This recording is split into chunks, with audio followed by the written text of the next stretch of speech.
Hi, I'm your host, Brent. Welcome to The Climate Guru, where we discuss pressing environmental issues, including with leading experts.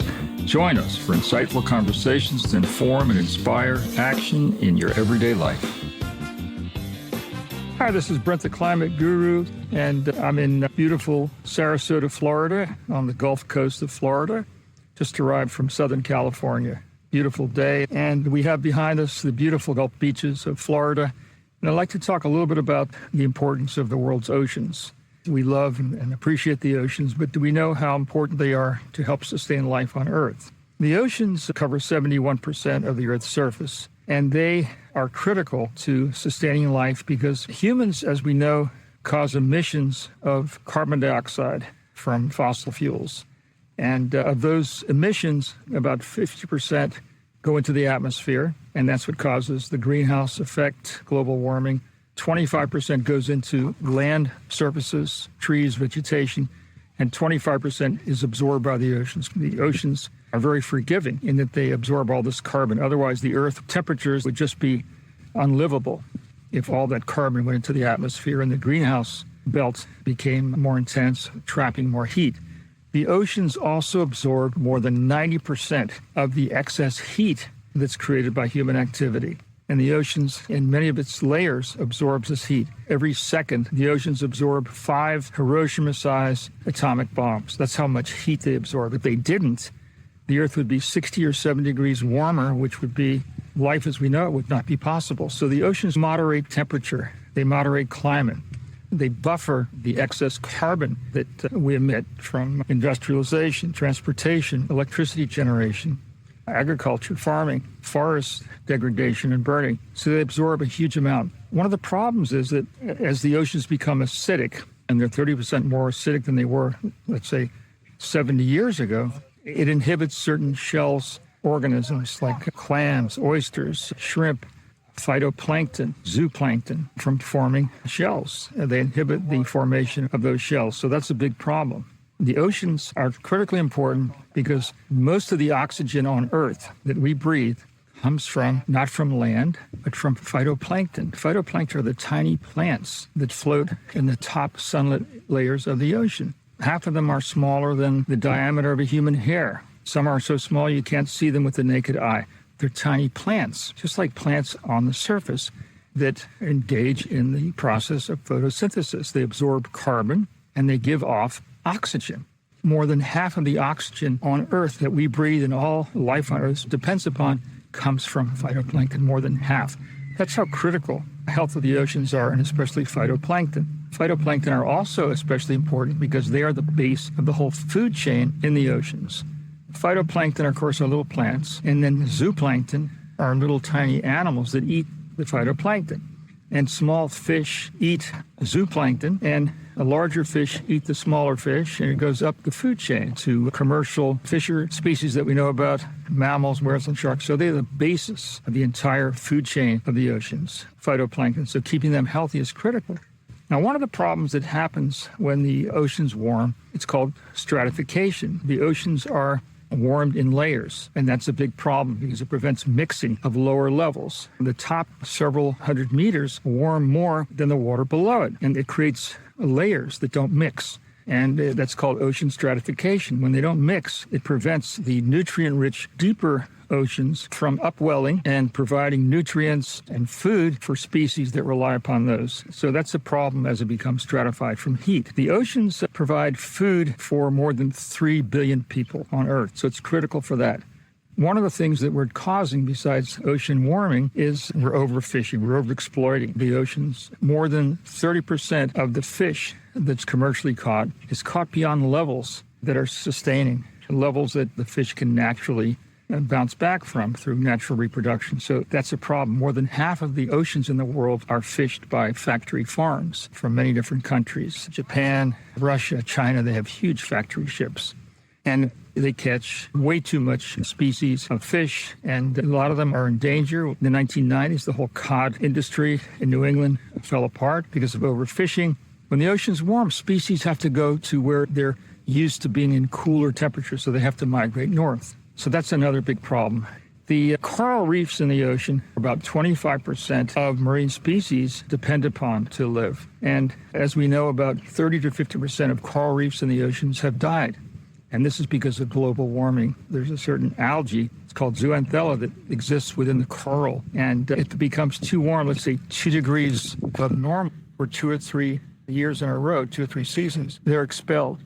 And that's the color that you see in coral. So there's coral bleaching, and reefs are dying all over the world.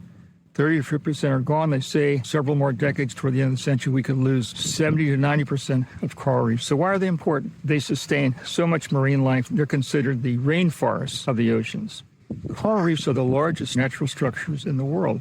And when storms, waves come ashore, they're a natural buffer to that. So they're critical.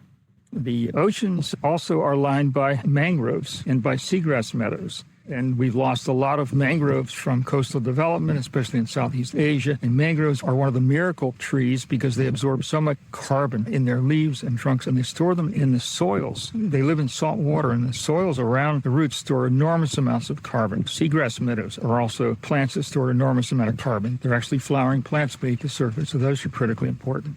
Sea level rise, as we know, is a big issue and danger that we're all facing. Up until now, the oceans in the world have risen by an average of about 10 inches. And scientists tell us by the end of the century, they could rise by 1 or 2 meters, which would be 3 to 6 feet, which is an enormous amount. Some scientists predict even more than that. We're already seeing flooding of cities. We saw Lower Manhattan, we saw Miami, Indonesia, Jakarta has a huge issue of the danger of flooding, and they're moving the whole capital someplace else. Sea level rise is caused by 2 things. One is melting of ice on land, glaciers, ice systems, Antarctica, Greenland, the ice on all the continents, and also from the expansion of the oceans. It's called the thermal expansion. When the oceans heat, water expands. So about 50% of sea level rise is from runoff of melting ice on land, and the other half is from thermal expansion of water. So sea level rise is a big threat that we have, not only to cities and coastal communities, but also to the freshwater aquifers along the coast that provide water for farming, for drinking. It becomes contaminated by salt, which could really cause a huge loss of our coastal communities, farming, and a lot of people may become climate refugees. They already are in places like Louisiana and the Gulf Coast.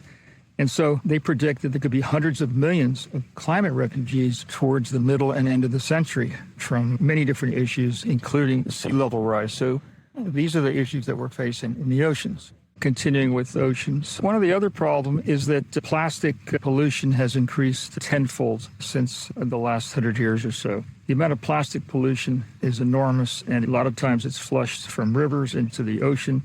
And it affects marine mammals, it affects sea turtles, it affects other species, which is a huge problem. And plastics break down into micro sizes, and they're hard to detect, but they're destroying and threatening a lot of marine organisms. Another problem is fertilizers along coastal areas that are farmed.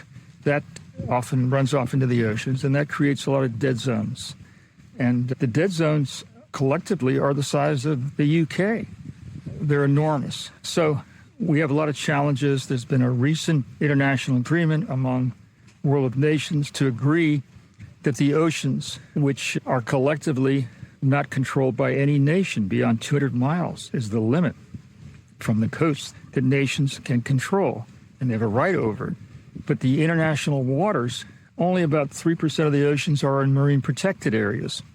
And there's questions of whether or not the enforcements even occur to prevent bottom trawling, things like that. But there's been recently an agreement, international agreement, that the world of nations can now impose rules on what happens in the international waters.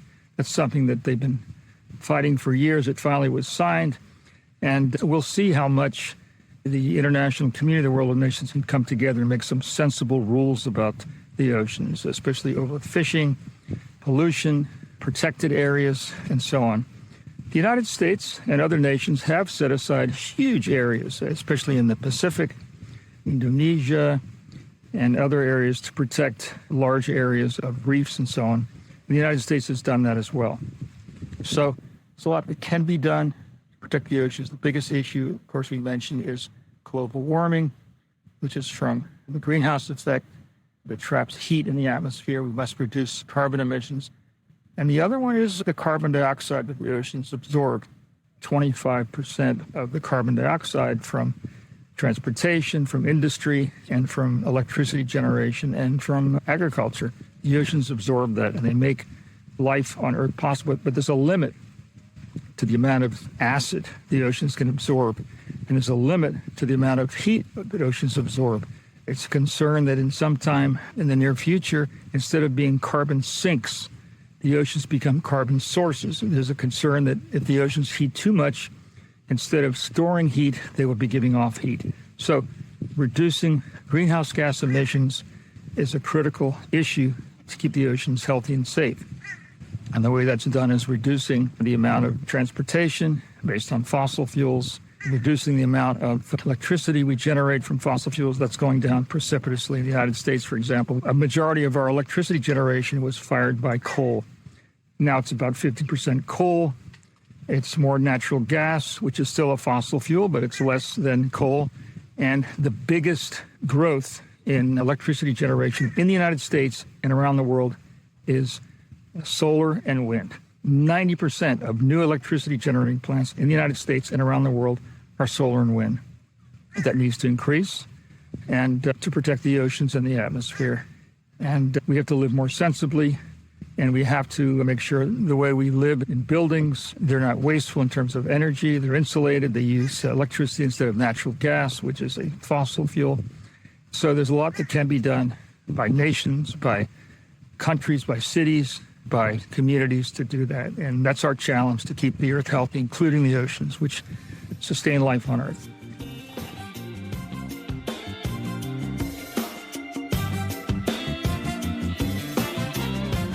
Thanks for tuning in to the Climate Guru podcast. Stay inspired, stay informed, and keep taking action for our planet's future. Until next time, and remember, together we can make a difference.